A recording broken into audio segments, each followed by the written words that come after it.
जिले में हम लोग का पार्टी के पदाधिकारियों के साथ एक बैठक आयोजित की गई थी। दो उद्देश्यों से ये बैठक रखी गई थी। दोनों उद्देश्यों की जानकारी मैं आपको देता हूँ, पर क्योंकि हम लोग झारखंड चतरा में हम लोग का कार्यक्रम लगा हुआ है, उसी क्रम में हम लोग गया होते हुए हम लोग जा रहे थे। रात्रि विश्राम हमारा गया में था और उसी क्रम में आज सुबह 9 बजे पार्टी के तमाम वरिष्ठ साथियों के साथ, जिला के तमाम वरिष्ठ पदाधिकारियों के साथ ये बैठक रखी। दो उद्देश्यों में से पहला उद्देश्य आगामी 22, 23, 24 सितंबर को पार्टी के द्वारा प्रशिक्षण शिविर आयोजित किया जा रहा है। दरवाज़ा बंद करो, लॉक करो दरवाज़ा। द्वारा प्रशिक्षण शिविर आयोजित किया जा रहा है। उस प्रशिक्षण शिविर को कहीं ना कहीं आगामी मध्यवर्ती चुनाव का शंखनाद माना जाएगा पार्टी के द्वारा। उस प्रशिक्षण शिविर में हमारे हर प्रकोष्ठ के तमाम प्रखंड अध्यक्ष मौजूद रहेंगे। पार्टी के जिला अध्यक्षों के साथ साथ पार्टी के प्रदेश के पदाधिकारियों के साथ साथ प्रखंड स्तरीय पदाधिकारी उस प्रशिक्षण शिविर में उपस्थित रहेंगे। उसमें पार्टी की नीति, पार्टी की रणनीति और पार्टी की उपलब्धियों का विस्तार से उसमें चर्चा की जाएगी। जिस तरीके से हाल फिलहाल के दिनों में प्रदेश में राजनीतिक सामाजिक समीकरणों में उथल पुथल मची है, इन तमाम विषयों को लेकर उस शिविर में गहन चर्चा की जाएगी और आने वाले समय में पार्टी की रणनीति क्या होगी मध्यवर्ती चुनाव को लेकर, उसकी भी एक रूपरेखा तैयार की जाएगी। यकीनन लोक जनशक्ति पार्टी रामविलास मानती है कि बिहार में अब कभी भी मध्यवर्ती चुनाव होंगे। जिस तरीके से विरोधाभास की सरकारें बनी हैं, भाई जंगल राज आज से 15 साल पहले था, ये बात हम लोग नहीं कहते थे, ये बात मुख्यमंत्री नीतीश कुमार जी ही कहते थे।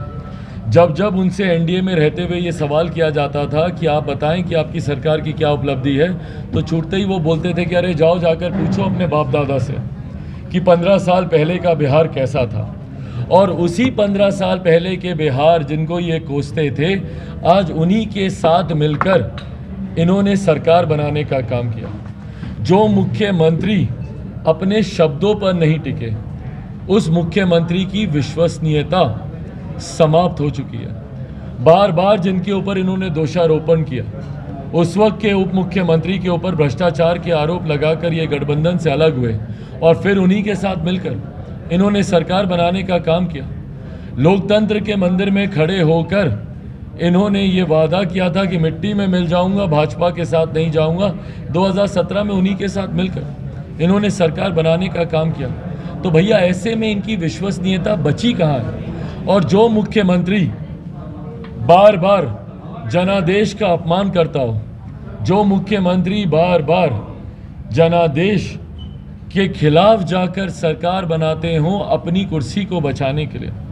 भाई 2015 का जनादेश महागठबंधन के लिए था, इन्होंने सरकार चलाई एनडीए के साथ मिलकर। परिणाम स्वरूप तीसरे नंबर की ये पार्टी बने 2020 में। जो ये चिराग मॉडल इनके पार्टी के नेता बोलते हैं, भैया क्या है चिराग मॉडल? जन भावनाओं का प्रतीक है, प्रतिबिंब है जन भावनाओं का चिराग मॉडल। उस वक्त जनता में इस बात का आक्रोश था कि भैया आपने जनादेश का आपने खिलाफत की है, महागठबंधन के लिए था, आप क्यों एनडीए के साथ चले गए 2017 में? और उसी का इनको परिणाम भुगतना पड़ा, तीसरे नंबर की पार्टी बन गए। एक बार फिर इन्होंने जनादेश का अपमान किया है। तो अगले मध्यवर्ती चुनाव आते आते तक संभवतः मुख्यमंत्री नीतीश कुमार जी की पार्टी अपना खाता भी नहीं खोल पाएगी। तो जहां एक तरफ सरकारों में अपनी अपनी व्यक्तिगत महत्वाकांक्षाओं को लेकर ये रशाकशी है, जदयू राजद भाई इन्होंने भी नो एंट्री के बोर्ड दिखाए थे, सब किए थे, पर आज अपनी व्यक्तिगत महत्वाकांक्षाओं के लिए ही दोनों दल इकट्ठे हुए हैं ना। भाई कोई बिहार में विकास के कार्य रुके हुए थे और उसके लिए ये नई सरकार बनी है, ऐसा तो हुआ नहीं है। मुख्यमंत्री जी ने खुद कहा है कि मेरी पार्टी के टूटने का डर था। तो भाई आपने अपनी पार्टी के डर से आपने ये निर्णय लिया है, बिहार के हित में लिया गया ये निर्णय नहीं है।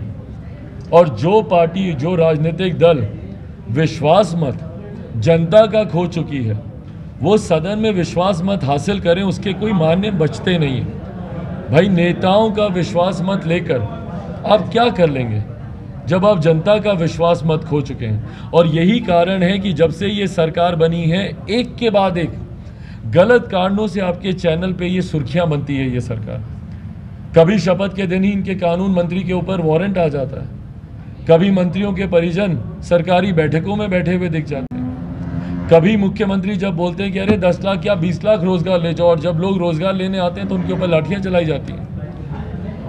कोई भूल सकता है अनीसुर रहमान की वो तस्वीरें, किस तरीके से, किस बर्बरता से अनीसुर रहमान के ऊपर लाठियां चलाई गई थी। एक युवा बिहार का जो अभ्यर्थी, जो भर्ती के लिए अपनी जायज़ मांग को लेकर शांतिपूर्वक तरीके से आंदोलन कर रहा था। भाई क्या गलत बात कर रहा था वो, अपने अधिकार की ही लड़ाई लड़ रहा था ना। आप लोगों ने वैकेंसीज निकाली क्योंकि शिक्षकों की ज़रूरत है बिहार में, और लाखों की संख्या में ये ज़रूरत है। तो भैया जब ज़रूरत है तो आप बहाली क्यों नहीं कर रहे? सीटेट बीटेट के जितने भी अभ्यर्थी हैं वो आज सड़क पर हैं, क्यों है भैया? आपने वैकेंसी निकाली और सालों से सिलेक्शन होने के बावजूद आज कर रहे हैं, कल कर रहे हैं, अब निकालेंगे, अगले महीने निकालेंगे। क्यों इस बात को लटकाया जा रहा है भैया? क्या कोई बैकडोर से, क्या कोई भ्रष्टाचार की योजना तैयार की जा रही है इनकी नियुक्तियों को लेकर, इनकी भर्तियों को लेकर? 7वें चरण की भर्ती अभी तक सरकार ने क्यों नहीं निकाली? सरकार जवाब दे, और निकाले तत्काल प्रभाव से ये मांग लोक जनशक्ति पार्टी रामविलास करती है। भाई आप लोगों ने शिक्षक से लेकर छात्रों तक का बुरा हाल कर रखा है। मगध विश्वविद्यालय गए थे अभी 15-20 दिन पहले, जब हम पिछली बार आए थे, वहां पर छात्र धरने पर बैठे हुए। भैया समय पर आप कोर्स पूरा नहीं करते, 3 साल का कोर्स 5-5, 6-6 साल तक चलता है। क्या अराजक माहौल है भैया। शिक्षक सड़क पर है, छात्र सड़क पर है, और मुख्यमंत्री बिजी हैं अपनी कुर्सी को बचाने के लिए। शिक्षा मंत्री बिजी हैं अपनी खाने की दावतों में जाने के लिए। इन लोगों के पास फुर्सत नहीं है बैठ के कि भैया जो प्रदेश के जो ज्वलंत विषय हैं उसको सुलझा लिया जाए, और उसके ऊपर आग में घी डालने का काम करते हैं इनके ऐसे भ्रष्ट अधिकारी। एडीएम पटना के किस बर्बरता से तिरंगे पर और अनीसुर रहमान के ऊपर लाठियां चलाई इनके अधिकारी ने। भाई वो तिरंगा दिखा रहा था, ये वही तिरंगा है जिसको दिखाकर यूक्रेन में रह रहे भारतीय छात्र ने सीमाएं पार की थी। और सिर्फ भारतीय छात्रों ने ही नहीं, दूसरे देशों के भी छात्रों ने तिरंगा दिखाकर एक सुरक्षा का भाव तिरंगे ने दिया था। और वहीं जब तिरंगा बिहार में दिखाया जाता है तो उन पर लाठियां चलती है। क्यों इतनी नफरत है मुख्यमंत्री नीतीश कुमार जी को तिरंगे से? और क्यों तिरंगे के अपमान पर मुख्यमंत्री नीतीश कुमार खामोश हैं? 24 घंटे के भीतर जिस अधिकारी को बर्खास्त किया जाना था, क्यों नहीं किया गया?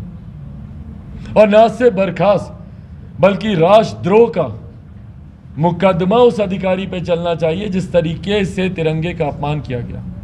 और न सिर्फ राष्ट्रद्रोह का बल्कि अटेम्प्ट टू मर्डर का भी। भाई मैं गया था अनीसुर से मिलने, भागलपुर में, दरभंगा में गया था अनीसुर से मिलने। भाई किस हालात में, 1-2 लाठी आप और मारते उसका सर फूट जाता, मर जाता वो लड़का। कौन जिम्मेदार होता इसके लिए? पर कोई सरकार की तरफ से मुंह खोलने को तैयार नहीं है। उस एडीएम का संरक्षण कैसे किया जाए? कहते हैं भैया सीसीटीवी फुटेज नहीं मिली अभी। भाई प्रत्यक्ष को प्रमाण की जरूरत है। आप सबके कैमरे ने कैप्चर किया कैसे उसको बालों से घसीटा गया, जाके दे दनादन लाठियां एडीएम के द्वारा उसके ऊपर चलाई गई। और उसके ऊपर ये लोग बोलते हैं कि नहीं अभी हम लोग के पास जांच हो रही है, जांच कमेटी बैठा रहे हैं। संरक्षण देते हैं ये लोग अपराधियों को, और देती है ये सरकार अपराधियों को संरक्षण। जितनी हत्याएं हुई हैं, टारगेट किलिंग हमारे प्रदेश में होने लग गई है भैया। कहीं चौकीदारों को टारगेट करके मारा जा रहा है, कहीं अनुसूचित जाति जनजाति से आने वाली बच्चियों के साथ दुष्कर्म किया जा रहा है, पत्रकारों को टारगेट करके इस सरकार में मारा जा रहा है, व्यापारी वर्ग को टारगेट करके इस सरकार में मारा जा रहा है, और सरकार खामोश है। एक अपराधी मुझे बता दें किसी घटना में जिसकी गिरफ्तारी हुई हो या जिसके ऊपर सजा हुई हो। सरकार के पास फुर्सत ही नहीं है इन सब चीज़ों को लेकर।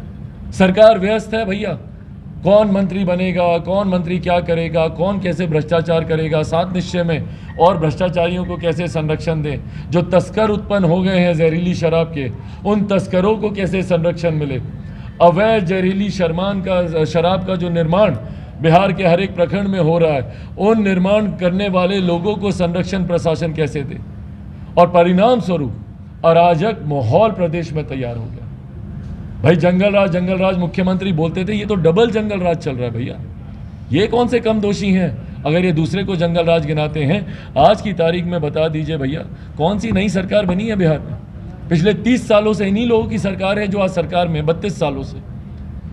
जब इन 32 सालों में ये लोग कुछ नहीं कर पाए, आज ये लोग बिहार के विकास की बात करते हैं। आज ये लोग बोलेंगे कि भैया आप देखिए कि हम लोग आने वाले, थोड़ा समय दे दीजिए। भाई थोड़ा समय क्या दे दीजिए, 30 साल आपको दे दिया गया।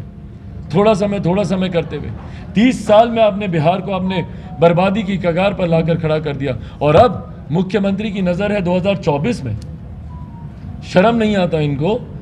बिहार के मुख्यमंत्री ढंग से ये बन नहीं पाए, जाएंगे देश के प्रधानमंत्री बनने। कौन सा मॉडल दिखाएंगे भैया बताइए?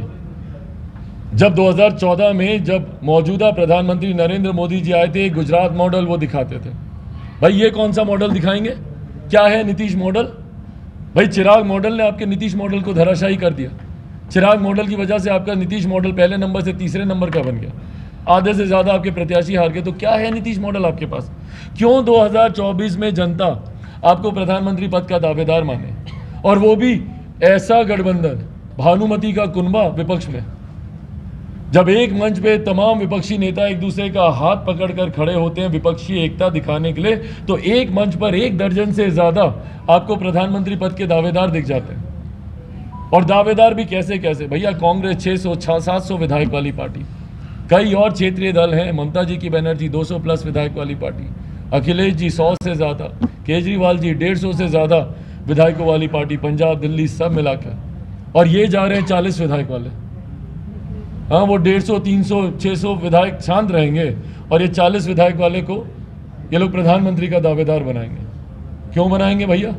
कि बिहार अपराध और भ्रष्टाचार में नंबर 1 है, तो अब देश भी बिहार और अपराध में नंबर 1 हो जाए। तो इसीलिए ये जो व्यक्तिगत महत्वाकांक्षाओं की बलि चढ़ रहा है बिहार, मुख्यमंत्री नीतीश कुमार जी की वजह से जिस तरीके से बिहार बर्बादी की कगार पर आया है, परिणाम 2020 में इनको भुगतना पड़ा। अब अगले मध्यावधि चुनाव जब भी होंगे बिहार में, मुख्यमंत्री नीतीश कुमार जी की पार्टी संभवतः अपना खाता भी नहीं खोल पाएगी। लोक जनशक्ति पार्टी वहीं दूसरी तरफ मजबूती से हम लोग हमारे नेता आदरणीय रामविलास पासवान जी के दिए हुए संकल्प बिहार फर्स्ट, बिहारी फर्स्ट को लेकर गांव-गांव, घर-घर जाने का हम लोग काम कर रहे हैं। मुझे कम से कम इस बात का संतोष होता है कि हमारी ही पार्टी एकमात्र ऐसी पार्टी है जो हर दुख सुख की घड़ी में मजबूती से बिहार की जनता के बीच खड़ी रहती है। वही काम हम लोग आने वाले दिनों में भी हम लोग निरंतरता में करते रहेंगे। पार्टी के तमाम प्रत्याशी मजबूती से अपनी अपनी विधानसभा में लगे हुए हैं और कहीं ना कहीं लोक जनशक्ति पार्टी आगामी विधानसभा के चुनाव के लिए अपनी तैयारी मजबूती से कर रही है। और उस तैयारी में ये विश्वास के साथ मैं कहता हूं कि अगली सरकार बिहार फर्स्ट, बिहारी फर्स्ट की सरकार बनेगी और मुख्यमंत्री नीतीश कुमार जी की पार्टी संभवतः खाता भी नहीं खोल पाएगी। अब इसके अलावा आप लोग ये जदयू के राष्ट्रीय अध्यक्ष ने जो मीडिया पर कटाक्ष किया है, उस पर आपकी क्या? शर्मनाक कि शराब नहीं मिलती, पत्रकारों को इसलिए बेचैनी है। ये एक पार्टी के राष्ट्रीय अध्यक्ष, वो भी सत्ताधारी पार्टी के राष्ट्रीय अध्यक्ष। आप कहना क्या चाहते हैं भैया कि इसका मतलब जितने भी पत्रकार हैं वो शराबी हैं? भाई पत्रकारिता लोकतंत्र का चौथा स्तंभ है और ये सिर्फ कहने के लिए नहीं है, हकीकत है। इतिहास गवाह रहा है, जब जब सरकारें बेलगाम हुई हैं, पत्रकारों ने, पत्रकारिता ने ही उन सरकारों को मुंह तोड़ जवाब देने का काम किया। और भैया होती है शिकायत पत्रकारों से, क्यों? क्योंकि आप लोग सही चीज़ें दिखाते हैं। अगर आप दिखाते हैं कि इनके मंत्री अपने परिजनों के साथ सरकारी बैठक करते हैं तो क्या गलत आप लोग दिखा रहे हैं? अगर इनके कानून मंत्री के ऊपर वारंट निकला है, दिन भर अगर वो न्यूज़ चैनल में चलता है तो क्या गलत है भैया? एक ऐसा मंत्री जो दागी, और कितने दागी मंत्रियों को इन्होंने जगह दी, ये अगर मीडिया के चैनल दिखाते हैं तो क्या गलत दिखाते हैं ये? और उसके बाद मीडिया से अपनी भड़ास निकालने का ये तरीका, भाई सही मायनों में लोकतंत्र की हत्या तो इसे कहते हैं।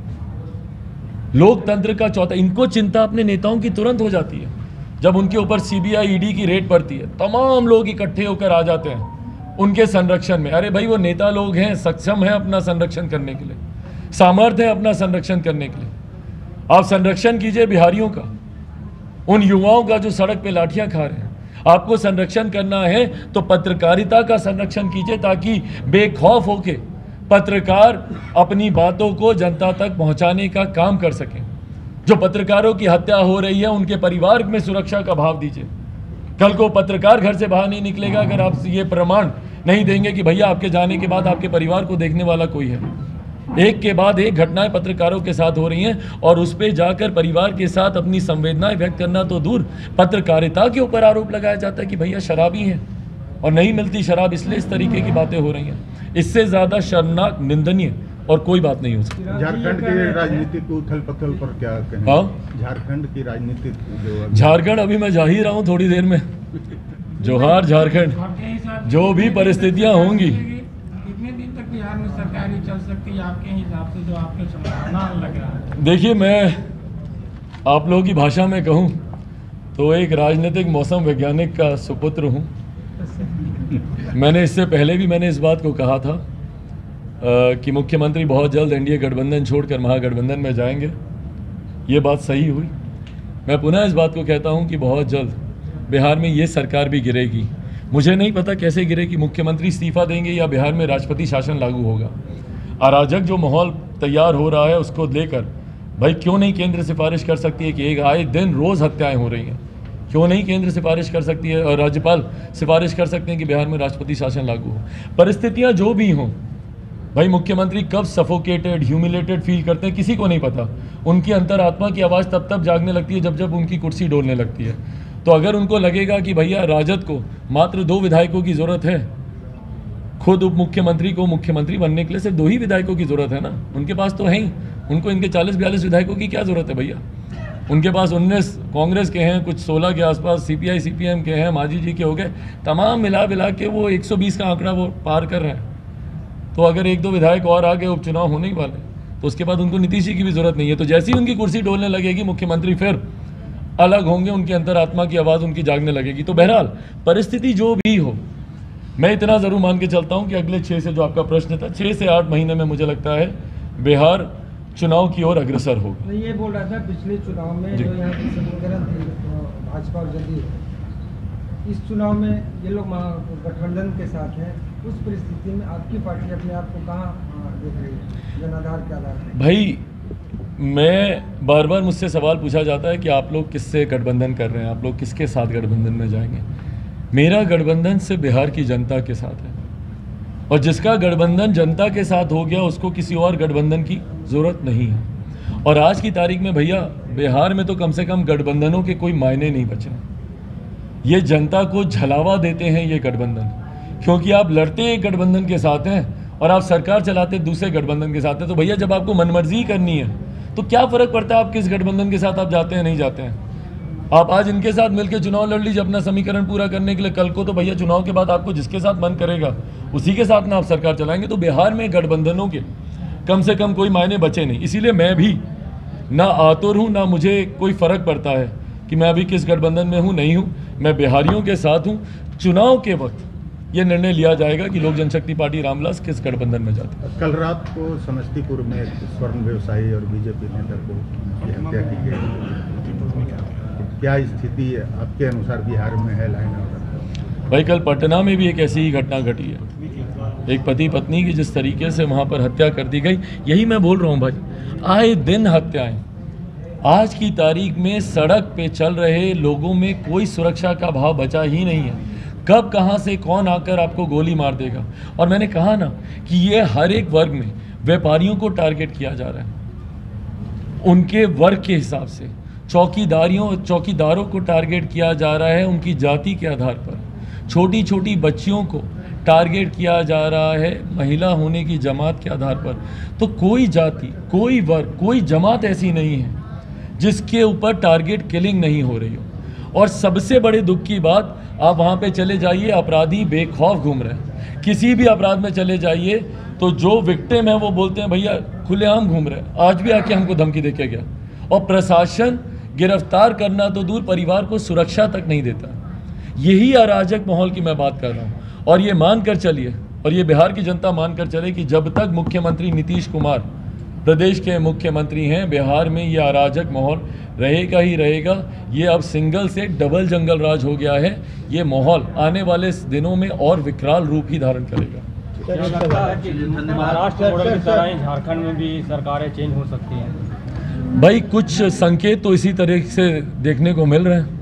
मैं बहरहाल इस बात को स्पष्ट कर दूं कि मैं जोड़ तोड़ की सरकारों का पक्षधर नहीं हूं। ये जिस तरीके से चुनी हुई सरकारों के साथ जो खिलवाड़ किया जाता है और जो जनादेश का अपमान किया जाता है, जहां मैं एक तरफ मैं महाराष्ट्र में हुए प्रकरण के मैं खिलाफ हूं, वहीं मैं जब वहां पे चुनाव हुए थे मैं उस वक्त भी खिलाफ था, क्योंकि उस वक्त चुनाव भाजपा और शिवसेना ने मिलकर लड़ा था। जनादेश का अपमान हुआ था उस वक्त। शिवसेना ने अपनी व्यक्तिगत महत्वाकांक्षाओं के लिए अपने विरोधी दलों के साथ मिलकर सरकार, महाविकास अघाड़ी की उन्होंने सरकार वहां पर बनाई। जब मैंने उसका भी विरोध किया था, मैं इस बात का भी विरोध करता हूं कि जिस तरीके से उनकी पार्टी में टूट कर आकर और एक वैकल्पिक सरकार वहां पे तैयार की गई, और संभवतः कुछ इसी तरीके के परिदृश्य हम लोग को झारखंड से भी देखने को मिल रहे हैं। पर वहाँ पे दो तरीके की परिस्थितियाँ हैं। एक संवैधानिक संकट भी वहाँ पे उत्पन्न होगा कि भैया जो मौजूदा मुख्यमंत्री हैं उनको लेकर, उनकी विधायकी को लेकर भी कई तरीके के प्रश्न खड़े हो रहे हैं। बहरहाल आने वाले दिनों में क्या स्वरूप रहेगा उसके बारे में तो मैं नहीं जानता, बट हाँ बदलाव मुझे लगता है ज़रूर झारखंड में होगा। ये राजेश कुमार की हत्या जो हुई थी, लोजपा की पार्टी थे, उनके कार्यकर्ता थे वो, कहीं ना कहीं आज भी जो दलित की जो मसीहात है रामविलास पासवान, लगभग गाँव में वो जानते थे, लेकिन रामविलास पासवान को जो सिपाही था राजेश कुमार की हत्या, उनके बेटा मंत्री भी हैं, शायद इंसाफ आज भी दलितों को नहीं मिला। भाई मेरे नेता ने भी एक लंबे समय तक, स्वर्गीय आदरणीय राजेश जी ना सिर्फ हमारे पार्टी के नेता थे बल्कि उनके सुपुत्र भी एक लंबे समय तक हमारी ही पार्टी के साथ जुड़े रहे और निरंतरता में हम लोगों ने प्रयास किया। मैंने इस बात को कहा कि आज जो सरकार है, पिछले 30 सालों में, 30-32 सालों में लगभग 3 दशक से ज़्यादा यही सरकार रही है। जब इतने लंबे समय में, दशकों तक, जब आपकी सरकार आपको न्याय नहीं दिला सकती, और ये सवाल ज़रूर उनके सुपुत्र के मन में भी कौंधता होगा, जो आज मौजूदा सरकार में संभवतः मंत्री हैं, तो आज वो सरकार में मंत्री हैं, ये उनके भी मन में कौंधता होगा कि भैया मेरी ही सरकार, जिस सरकार के वो मंत्री हैं, वो ही अपने पिता को अभी तक न्याय नहीं दिला पाए। न्याय की अपेक्षा मौजूदा सरकार, इस गठबंधन से अब रखना, मुझे नहीं लगता कि कोई भी बिहारी अब रख पाएगा।